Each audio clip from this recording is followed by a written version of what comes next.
Also going to be in Cincinnati on Saturday is the Denver Broncos, the second game of the Saturday triple header. We should go to the game, Sam. They let us in. Yeah. Bengals favored by 3 here. They're 7-8.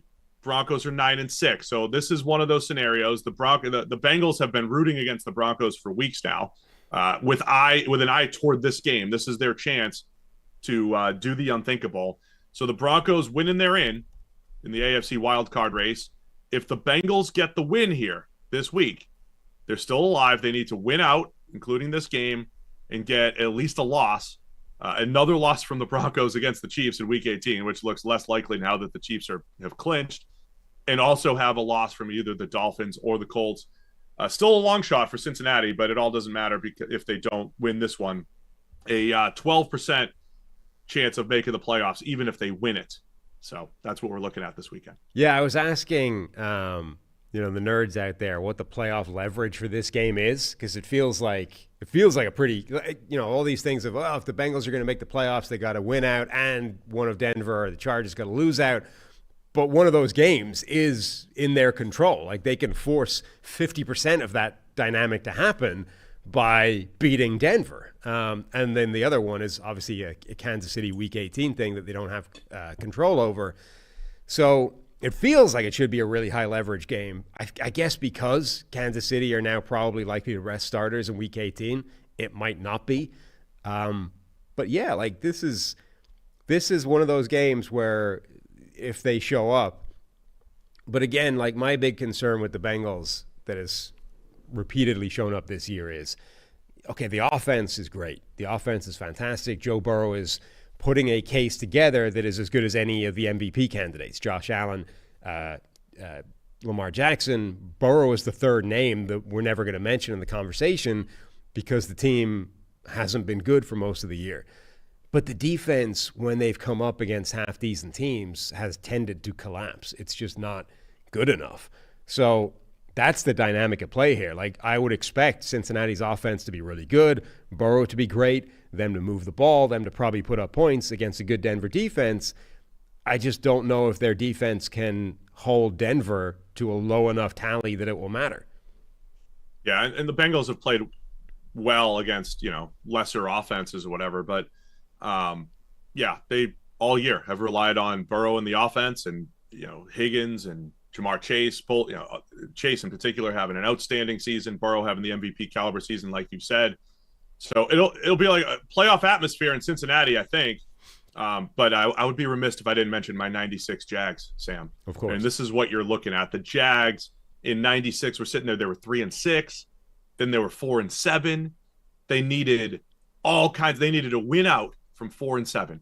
And they did it. They go from 4-7 to 9-7 to finish the year, including Morton Anderson missing a 30-yard field goal that would have, sent them home. And then needed all these other teams to lose along the way, sneak into the playoffs. Then they go upset Buffalo in Buffalo. They go to Denver, beat number 1 seed Broncos. So every year I have to mention that. If there's a team like the Bengals that if you look back, it's like, wait, this team was what? What were they at their worst? 4-8, whatever they were.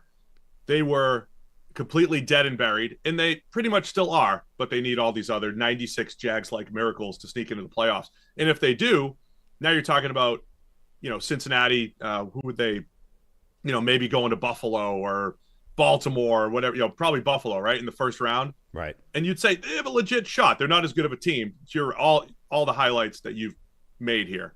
Defense, inability to rush the passer, to stop anybody. Like, those are all true. But, having that type of quarterback and wide receiver combo, anything can happen. So Cincinnati probably has the most exciting, number 7 seeded game if they sneak into the playoffs. But it does look like a massive long shot here, even if they do pull off this win against Denver. Yeah, look, when you have that offense, you're dangerous, if nothing else, right? Like, I don't expect it to be good enough to beat teams like Buffalo in the postseason, but if they got there, nobody is going to be happy seeing the Bengals come to town. Like, we should win this game, but God, if they, Jamar Chase and Joe Burrow, and if those guys go nuts, like, we are going to need to be good to keep pace and to put up points ourselves. To me, the damaging stretch, like, obviously starting 1-4 is, you dug yourself a really deep hole to start the season.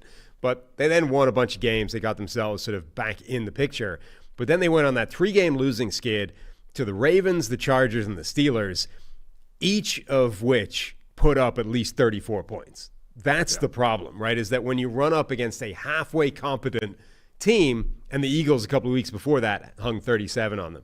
Like, when they run up against a halfway competent team on offense, I don't think that they've demonstrated yet this season that they can stop one of those, really.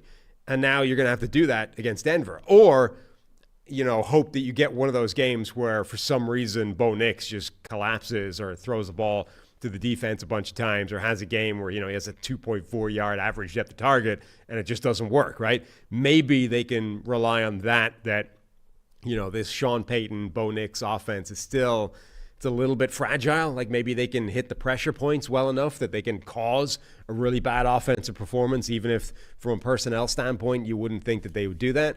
But that has been the limiting factor of this Bengals team, is that every single time this defense has run up against a halfway decent offense, they've given up like 35 points.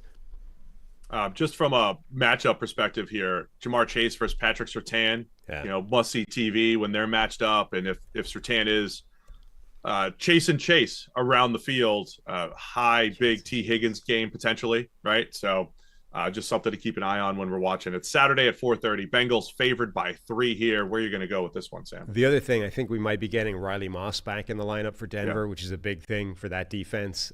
Not just because, you really need the second corner opposite Surtain, but because you're now going up against the Bengals, who have a legitimate second receiver to go to, even if Surtain wins that one-on-one matchup with Jamar Chase all the time. That's going to be big that Riley Moss is now going up against T. Higgins and the other Bengals receivers. So that's a big development for Denver's defense. I'm going to go with, I think the Bengals will do it and at least force it to the final week of the season. I think Cincinnati wins and covers. All right, you're taking Cincinnati. I'll also take Cincinnati to win and cover, as will Harry. So we're all in agreement on that one. Saturday at 4:30. Thanks for watching all the way to the end of our video. For more great content, click here to subscribe and here to watch another video. We'll see you again soon.